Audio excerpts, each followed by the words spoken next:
OK, on commence notre coaching live. Dans la description, je t'ai écrit, mettons que je te pose la question en tant qu'entrepreneur. C'est quoi ton objectif? Pourquoi tu fais ce que tu fais? Pourquoi est-ce que tu vends des cosmétiques? Pourquoi est-ce que tu es dans le bien-être? Pourquoi est-ce que tu es dans le fitness? Pourquoi est-ce que tu es dans la relation d'aide X, Y, Z? Pourquoi est-ce que tu aides les entrepreneurs? C'est quoi ton objectif de la prochaine année? Probablement que tu vas avoir envie de me dire, ben moi je veux aider le plus de femmes possible. Moi je veux aider le plus de femmes possible à se reprendre en main, à faire de l'argent, à être structurées dans leur business, à prendre soin d'elles, à développer le bien-être. Je veux aider le plus de femmes possible. Y en a-tu qui se sentent comme ça? Moi je lève la main. Moi je veux aider le plus de femmes possible à développer leur leadership. Puis après, c'est pas rare que, soit après une discussion avec quelqu'un ou un appel découverte, après avoir fait un post ou après avoir eu une certaine réponse d'une peut-être cliente potentielle, on fasse « Oh! C'est quoi? C'était pas ma clientèle idéale. C'était pas... c'est pas avec ce genre de personne-là que je veux travailler. On est trop différentes, là. Tu sais, cette personne-là est trop... oh non, on est vraiment trop différentes l'une de l'autre, là. Ça pourra pas fonctionner, là. Ça va ben trop me gruger de jus, puis... Oh non. Elle, je peux pas l'aider. Mon objectif, c'est d'aider le plus de personnes possible, mais pas elle. Parce que j'ai bien fait mon exercice d'avatar, j'ai bien fait mon exercice de avec qui je veux travailler, puis elle ne rentre pas dans le cadre. Mais, je veux aider le plus de femmes possible. Je veux avoir une entreprise prospère, puis pour ça, ça me prend beaucoup de clients, fait que je veux aider le plus de femmes possible. Mais pas elle. Puis pas elle. Puis pas elle. Puis pas elle. Mais toutes les autres, venez, là. J'ai full place, j'ai full dispo. Mais faut que tu rentres dans mon cadre. Puis là, t'as moi qui regarde ça aller puis qui fait quoi? C'est juste moi qui vois une petite discordance dans ce que tu viens de dire? Pour vrai, si tu es dans cette situation-là en ce moment, que tu filtres un peu tes clientes, lève la main en commentaire, puis tu sais, je suis pas là pour juger du tout. On va juste faire des nuances de c'est quoi les vraies raisons qui pourraient faire en sorte que effectivement, c'est peut-être pas la cliente pour toi, ou si c'est juste un manque de connaissance sur la personne. Parce que souvent, quand on va avoir tendance à juger l'autre, mais juger dans le sens pas juger elle-même, mais plus juger « j'ai-tu envie de travailler avec elle? » Oh mon Dieu, elle est tellement différente, j'ai comme pas envie de m'adapter à cette personne-là, je veux dire, mais je veux aider tout le monde, mais je veux vraiment pas m'adapter. Ça fait comme pas de sens. Si vous voulez, ensemble, on va filtrer ensemble, on va séparer les bonnes raisons des mauvaises raisons de peut-être choisir ses clientes, ok? Parce que, évidemment, il n'y a pas de blanc ou de noir, tout est nuancé, vous commencez à me connaître. Quand vous commencez à juger quelqu'un puis à vous sentir un peu... on dirait que ça fit pas, on dirait que ça colle pas. Puis là, moi, ma première question pour toi, c'est pourquoi? Premièrement, pourquoi?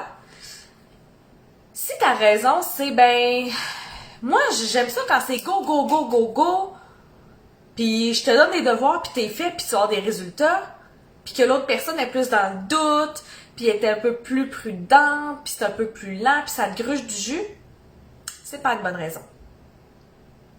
Si toi, t'es vraiment focus sur les résultats que tu veux avec tes clientes, puis la cliente, elle est vraiment plus comme friendly, puis elle veut faire partie d'un groupe, puis que tu dis non, toi, moi je vais aider le plus de personnes possible en autant que tu veuilles autant de résultats que moi j'en veux. Une des raisons de pourquoi on développe une espèce de paresse de vouloir s'adapter à l'autre, c'est parce qu'on ne comprend pas l'autre. C'est parce qu'on n'est pas capable de déterminer c'est quoi sa cadence, c'est quoi sa motivation, comment est-ce qu'elle prend des décisions, comment est-ce que elle va fonctionner. Puis quand on n'est pas capable de lire ces informations-là chez les autres, ce que ça fait, c'est que on est déçu des résultats qui en découlent parce que nos clientes ne font pas exactement comme nous.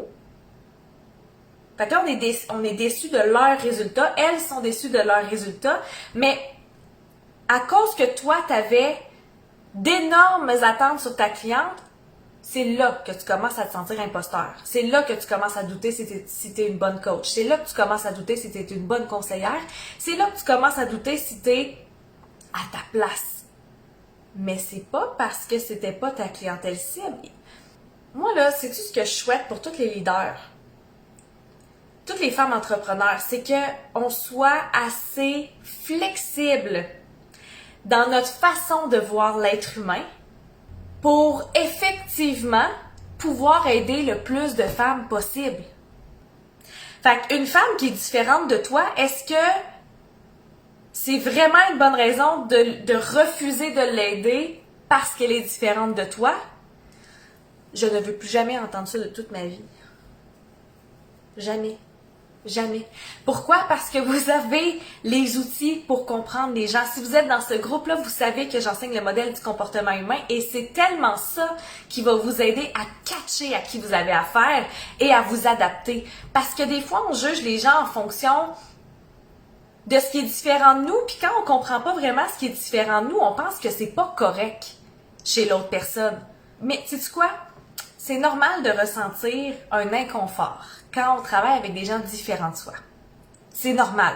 Dans la dernière année, je n'ai jamais travaillé avec des gens aussi différents que moi. Si vous connaissez un peu le disque, là, moi je suis très de même. Focusée beaucoup sur les gens, mais aussi sur la tâche.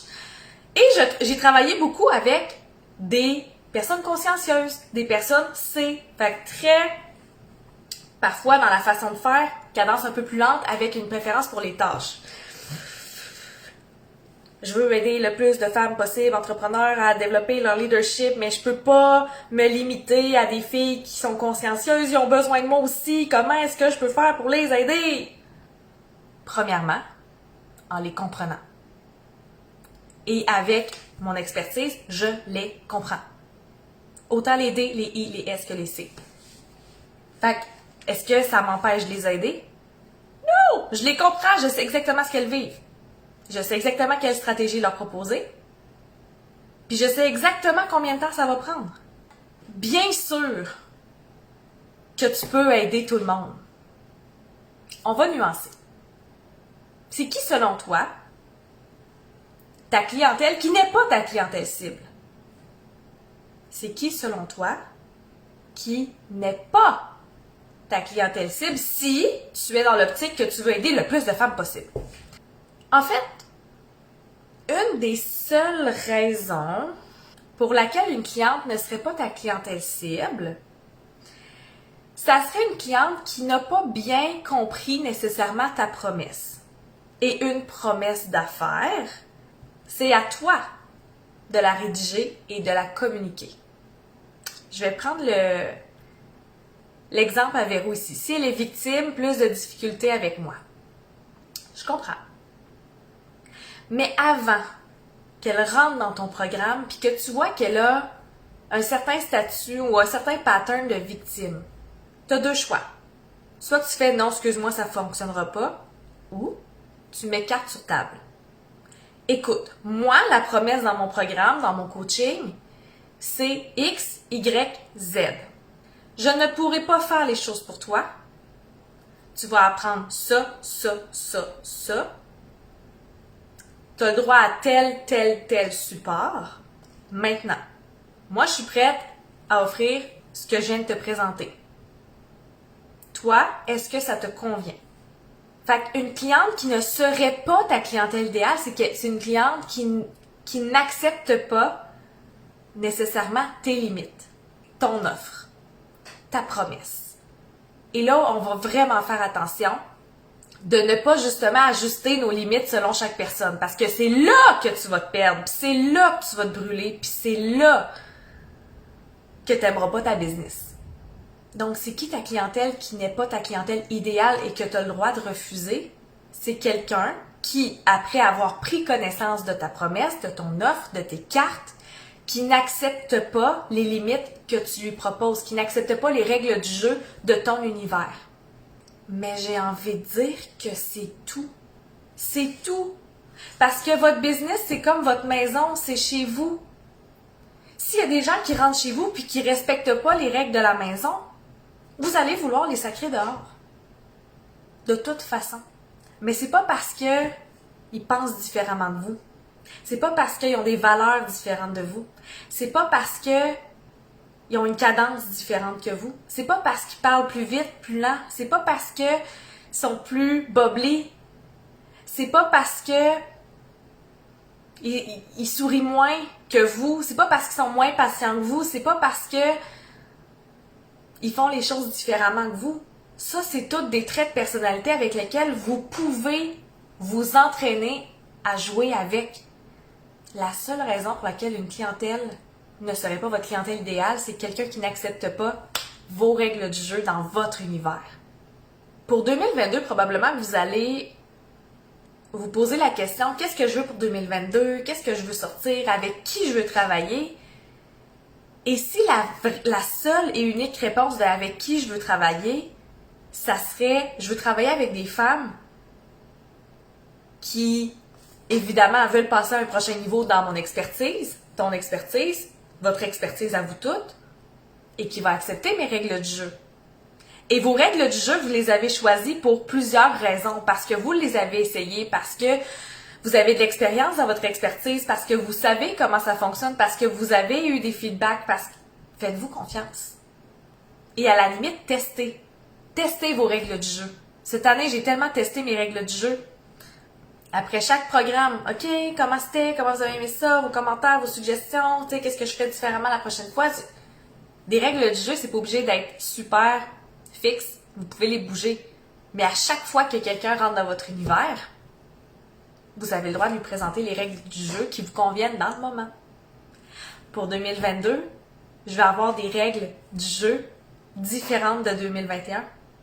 Fait que tu sais, j'aurais pu faire un live sur 3 raisons de pourquoi le disque pourrait être bénéfique dans ta business, mais je préférais prendre une situation qui vraiment est très fréquent dans le monde entrepreneurial.